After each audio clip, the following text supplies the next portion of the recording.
I'm Shelly Christensen, and I'm the founder and executive director of Inclusion Innovations, which is an organization that was founded to help facilitate inclusive practices in faith communities.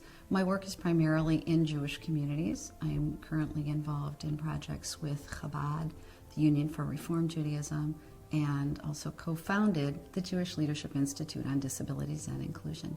And I work with a lot of synagogues as a consultant.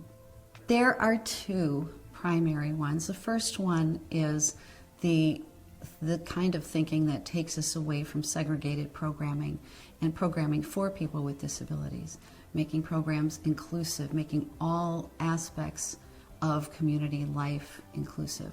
When we think about it, inclusion doesn't belong to one segment of a congregation. It's woven into every single activity.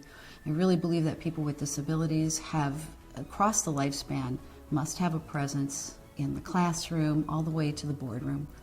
It's just looking at people, thinking about people as individuals, looking at what's important to them, not what's important for them, and getting away from programs that are designed to bring people with disabilities as a group into a congregation for a service or a dinner.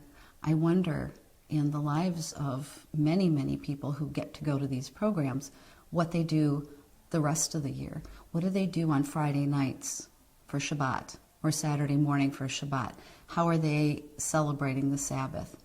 What if they want to go to a synagogue? How approachable is the synagogue to that? How do people know that they're welcome to go anytime? So there's this real point of entry that we have to discover and we have to help support and facilitate. The second major piece is the leadership, and addressing leadership in Jewish organizations primarily throughout North America, which is what we do at the Jewish Leadership Institute on Disabilities and Inclusion. We train people to look at person-centered practices, to be thinking about what individuals need rather than looking again at segregated housing and employment and things like that.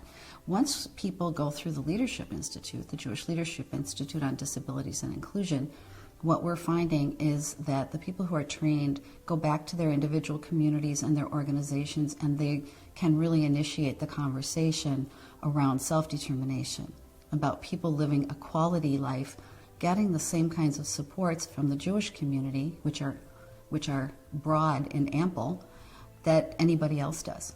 So both of those needs really force us, finally, to look at people as people and not as somebody who has a disability. And by the way, they also have a lot of talents and skills.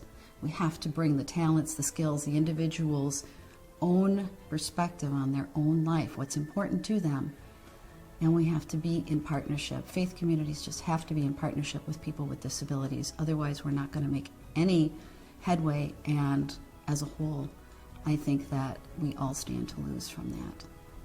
The most rewarding aspect of my work is I still maintain relationships and work with people who I've supported over the years who have disabilities. So just as an example, one of the people that I've gotten to be friends with is somebody who spent 14 years trying to join a synagogue in our community and was turned away. She was told, there are no people with disabilities here. She uses a wheelchair. We don't have steps. There's no place for you to sit. Every kind of excuse in the book. She finally found a synagogue that welcomed her and treated her just like everybody else. So when she met with her rabbi initially, he said, what's important to you? And she told him, I want to join a committee. I want to have a bat mitzvah. I want to go to services. I want to immerse myself in my Jewish life. It's important to me.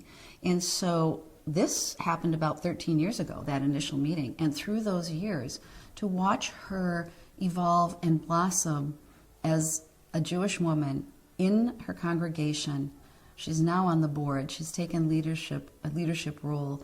And not only to watch her, but to see the congregation making sure that she's a part of this congregation, that she's important, that she gets invited to Shabbat dinners at people's houses, that she's a friend.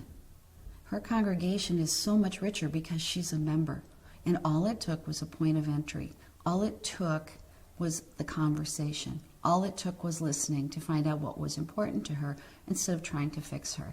So when I see these things happening, when I see people living the lives that they want to live, and when I see congregations going through a self-discovery process to ensure that people get the supports they need to live that life, it's so rewarding. It's so gratifying, because that's where real change happens. Real change can happen on a policy level, certainly. It can happen in the bigger organizations, but when you see it happening in front of your eyes, that's what matters, and that's what's really important. And that's what I love so much about my work.